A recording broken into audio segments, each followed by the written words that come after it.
おはようございます、お兄ちゃん。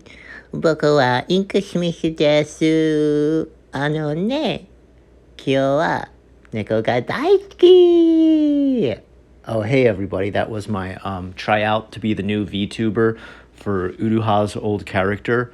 Yeah, I'm going to be doing this one a little bit different than my old fall of YouTube videos, and that is I'm a little bit off script on this one. I'm going to read the facts, of course, so I make sure I stick to what Uruha's career has been. When I say Uruha, that is her family name, although it's not her real family name. As you probably know, VTubers use fake names and identities and backgrounds, etc. Uruha Rushia. If you don't know how to say it right, let me just tell you with Japanese pronunciation, R's, some people always say like pronounce them like L's, but that's not really true. I think if you try and curl your R into a D sound, you'll get the name right better. So you would say Uruha Rushia.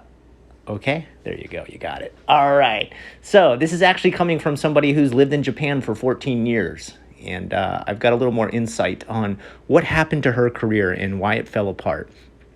Uruha Rushia was a female Japanese virtual YouTuber associated with Hololive, debuting as part of its third generation of VTubers under the name of Hololive Fantasy alongside, now say these with me so you can practice your Japanese, Usada Pekora, Shira Nui Frae, Shirogane Noel.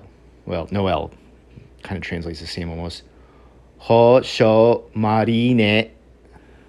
Okay, you got it? Did you practice your Japanese with me? Okay, so those are the people that Uruha started out with. And yes, I'm going to go by last name. In Japan, you always go by last name. So it sounds very weird to me to always say Rushia. I know a lot of people like to use that in the American sense. I get it. We're talked to by our first names, not by family name. But in Japan, it's almost always your family name.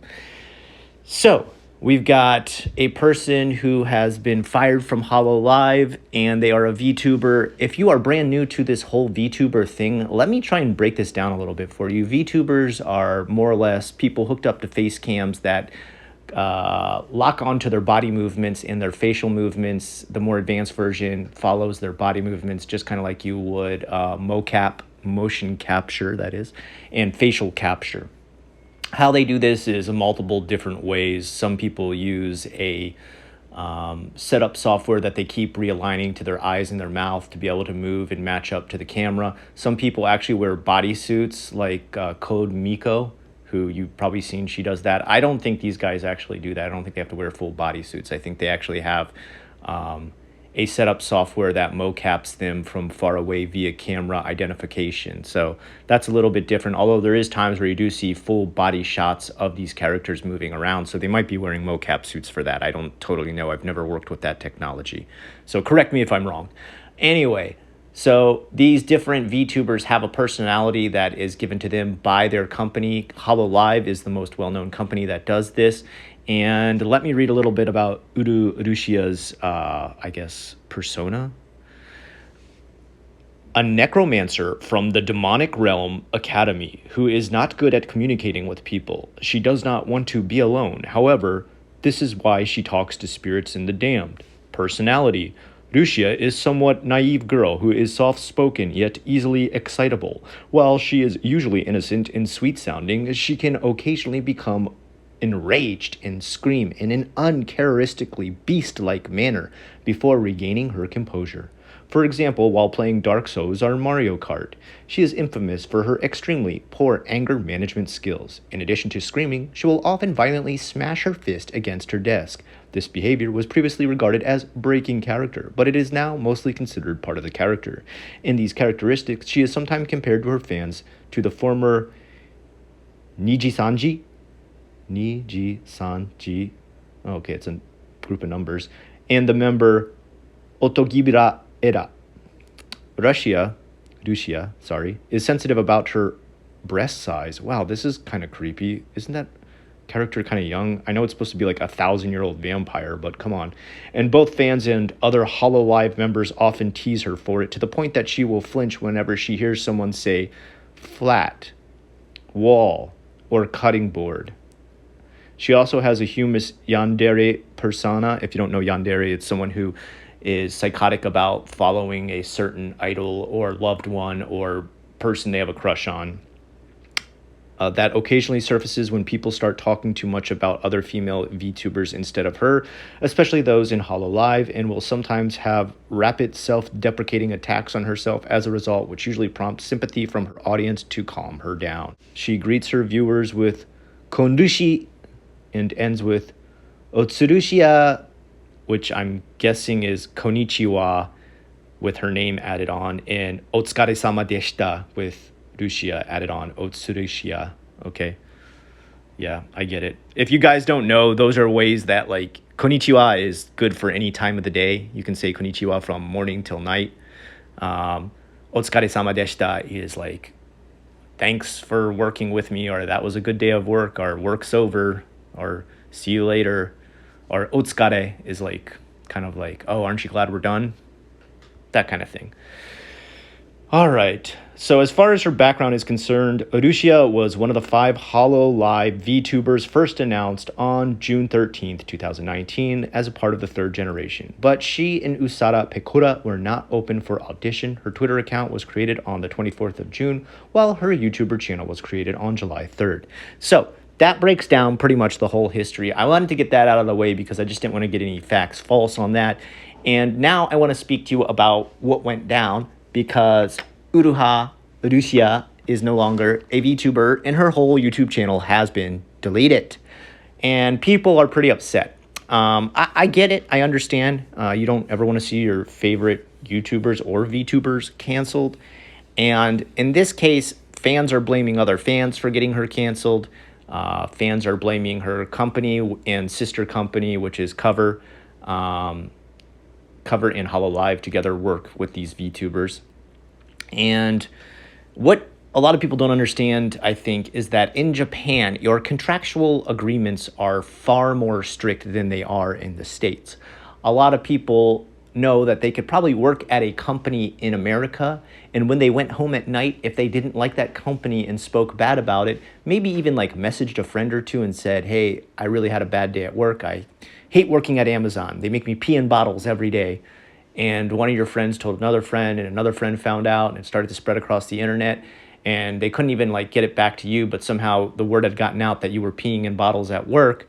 You could actually get fired for that in Japan. Now, is that right, that they can breach your outside private life and destroy your contract because of that? No, I don't think so, but that is actually how contracts can work here. It's not just a contractual work agreement, okay? So in America, when we think of a contract at work, we think of a contractual work agreement. And if you're in Florida or a place that has a will to work state, that means you can end it by quitting simply by stepping out. But in Japan, you not only have a contractual work agreement, which says like, these are your duties on the job, you will do them. If you do not do them or follow through with them in a substantial way, then you are fired or let go. They also have an NDA agreement, and they also have a non-compete agreement. They're very strict, and you do have to follow these. They not only own your contract, your NDA, but they also own your likeness. And when I say your likeness, that means whatever character they've created around you, even if that character is a fantasy character or a semi-fantasy character. And when I say semi-fantasy character, I mean one that kind of hovers between reality and fakeness. For example, think of Kiari Pamu Pamu, think of some of these boy band idols, think of like AKB48, think of Grabia idols, stuff like that, okay? So when they go out and play a character to be like super cutesy or kawaii, they're playing a character that that company owns. And the same thing goes even more so for VTubers, because obviously in real life, whoever does play Rushia is not a necromancer. Let's be honest here. I don't think she's doing like spells to raise the dead on her off time. And they own all the rights to that character. They wrote the character, they created the artwork for the character, they did the 3D face rigging and body rigging for the character, all the costume designs. And in fact, when they set these people up with these characters, they go to their house, they put together a giant high-scale PC, or actually some of them actually go to a company each day and work these jobs, but they put together a high-scale PC, they give them this PC for free, they set up their face rig for free, their camera, their mic, all their tech. They have around-the-clock tech support, of course, because if they're offline, they can't be doing their job.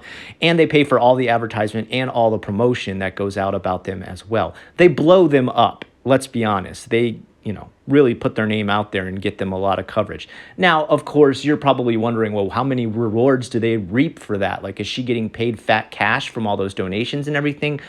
No, probably she's only getting a small percentage of it. And that's because she is just an entity that works underneath that name for that company. That's why there's not a sudden like, oh, I can't believe you let that kind of talent go. Guys, they'll just grab another girl whose face you'll never see, and she will do the same body actions for a similar character that they've already designed, or just make small alterations to the Rushia character and give them access to that. I know some people are probably thinking, why would you take your most beloved personality off of their voice actor, body movement actor? They can find a million people in Japan to do that. That's not a big deal. How hard? You're not faking, you're not acting to like play a video game. You're just acting how you would normally react. They write the story behind it, and you've just got to kind of match up your behavior to it. So what did she get fired for? Well, there's a couple things that people listed, and it's kind of a gray area, and this is how Japan always does it. They never release full information about why they fire people, but it began when there was drama between her and another artist in Japan named Mafu Mafu. Now, Mafu Mafu one time wrote on her live stream that he was coming home soon, and right away she said, okay, see you soon, good night. Responded in some sort of way. I'm not going to go in and find the exact Japanese and read it out, because then I'd have to translate it anyway into English. So I'm going to do a paraphrase or an approximation there within. And right away, when people saw that on her live stream, they started, doing some internet investigating. And that's how these people are, especially here in Japan, even more. If you think people are otaku about fans in America and following YouTubers in America and showing up to their house in America, dude, they are like on level 11 if you are on level 10 in America. Like these Nichaners and Netanyoku and all these people that go after this stuff. Otaku doesn't just mean you love anime. Otaku means mania for, like you are a maniac for something. They are literally live streamer otakus, or they are VTuber otakus, okay? And they will go through anything and everything to find every little tiny bit of information. They're always trying to find their face shots. They're always trying to find their private information. They're always trying to find their location. And for example, she had just some random shots of the inside of her house that showed like her cat scratching post, and they noticed her and Mafu Mafu had the same cat scratching post in their house, so maybe they lived together. There was other items too. You know what? I'm not going to elaborate and go into it any further, because really I respect people's privacy a bit more than this, and I don't even want to show the pictures that they put up there to try and compare all these different things between their two houses.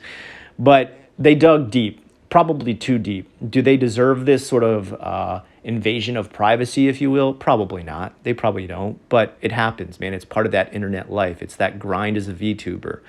There was just a big, catastrophe recently where some people got their face outed, and I believe a lot of other VTubers were almost identified by their face and facial pictures and stuff like that. So, I mean, it's always a problem within this community. Going on from there, at first, the company responded by just saying, like, we'll never, ever leak the information of who our content creators are, in a relationship with. We don't try to control their relationships. But there was another news organization within Japan, and I say news organization, I say that, but it wasn't any different than Drama Alert. It was a live streamer known as Kore Kore, which I guess would translate to look at this, like, oh my gosh, look at this. That's what that channel name would translate to.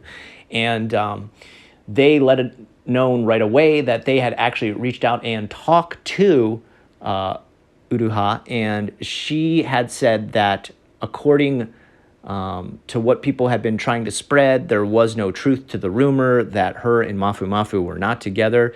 And this goes back to the fact that I talked about. They try to create these personas around these characters. Well, her whole persona and her merchandise and everything around her was about her being a single woman who was always eligible and looking for a boyfriend. Some of the merchandise she sold, for example, were like wedding rings or like love charms or like, endearing models of herself. Let's put it that way.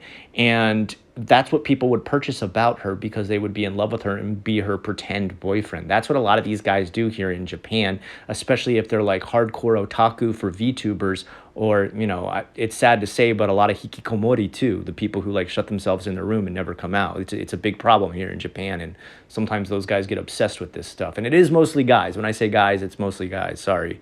It's just statistically the way it is. So apparently after she had talked to Kore, her company wasn't too happy about that because, once again, I told you about how there's an NDA, a non-disclosure agreement contract. That means you can't be disclosing any information. And apparently because she talked to him and told him that she did not have a boyfriend and that she would like to explain more, but she could not because her company wanted her to keep it under wraps. But apparently this caused her company to investigate more about who else is she's talking to, if she's talking to Kore. Well, it turned out she had been talking to quite a few people online and talking about her personal situation, maybe some of the frustrations she was having with the company.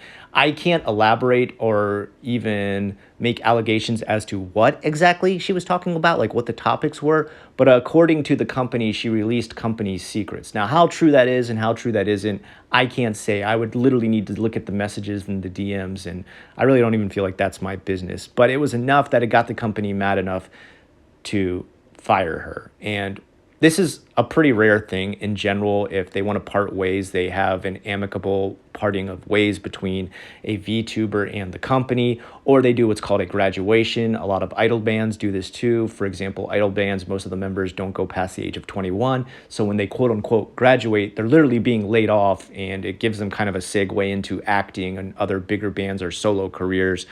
Whether or not that works out is kind of random, really. It depends on how much fans they had around them to begin with. So what they do from there is they just fire her, and that's it. That's the final word. Her channel is deleted. All of her videos are deleted. She's gone off the internet. People are outraged. I don't know. Now, what people are saying, they're like, oh, you know what? She's just going to come back in like a little bit, and like she can just start by herself and make all the money for herself. Yeah, I don't think you're going to see that right away. So first of all, they most likely have a lock on the name Uruha Rushia. Okay, so she probably cannot come back and be like, hey guys, it's me. Remember me as Uruha Rushia? She can't do that, okay? Like, they have a lock on the name, and she can't come back and say who she is, because then if she talks trash about the company and is no longer under the NDA, which I'm not even sure how long that would last after her contract expires, she can't be talking about that. She can't be talking about her old name. She can't relate herself to the old character because it would reflect poorly on Japan's companies. And what would happen then is they could file a defamation lawsuit. And trust me, in Japan, they can file them way easier than they can in America. And on top of it, we've got usually what's called a 6-month non-compete agreement. Almost any company that you would work at, especially within the entertainment industry out here in Japan, there is a 6-month non-compete contract, which means you cannot just suddenly quit your job and start working. This stops a lot of people from suddenly up and leaving their current company to jump over to another one to do work for them because they've become a bigger idol and the other company has offered them a way better price. This is how they kind of stop people from jumping from company to company. Now, is this fair? Once again, no, I don't think so. Does Japan have a lot of their idols and Johnnies and Grabia idols and Tarento in Stranglehold? Yeah, for the most part. I don't know if you guys remember, but there was a video game that came out not too long ago called Final Judgment. In that game, one of the characters was an actual boy band member who had been like an ex-boy band member. Now he mostly does acting. But the management company, which is called a Johnny's, if you don't know what a Johnny's is a boy band management company. It's literally the name of the company, but it's also what boy bands are called in Japan. So it would be like in America if we had Boy Band, the company. We manage boy bands, like that. Johnny's manages Johnny's.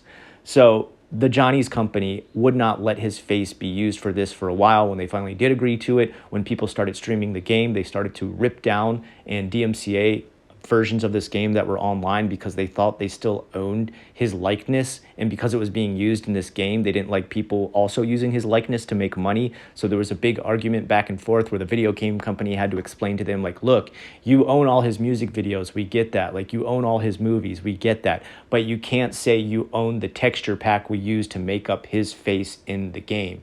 You don't own that. So that's not his actual likeness. And they had to go battle back and forth in court until finally it was allowed to have streaming the game online. So there is a lot different laws when it comes to how entertainment people work here in Japan. So for those of you out there getting really angry about she got fired, she was treated unfairly. Yeah, you know what? Maybe, but this is how Japan works. And a lot of people said, like, why aren't her friends speaking out? Why are they saying nothing? Why are they saying nothing can be done? Well, there is a very commonly used phrase here in Japan, and that is shogunai. Shogunai means nothing can be done. Like, there's not anything one of her friends can say or like protest about to get her job back. When the contract ends in Japan, it ends. All right. It's just the way the world works here. It's very different from America. When ties are cut off, they are permanently cut off. There isn't any niceties. They probably will never talk to her again. They don't want to be connected to her. They could possibly lose their career as well if the company found out they were still talking to her. So sad but true. If you think companies in America are cold, dude, Japanese companies are way more mechanical and cold than American companies. And it's because business is business. When you come to work, you work. And when you sign a contract, you follow the contract to a T. There's no funny business about that. There's no irony. There's no humor. There's no comedy or sarcastic remarks. It doesn't exist in the business world here.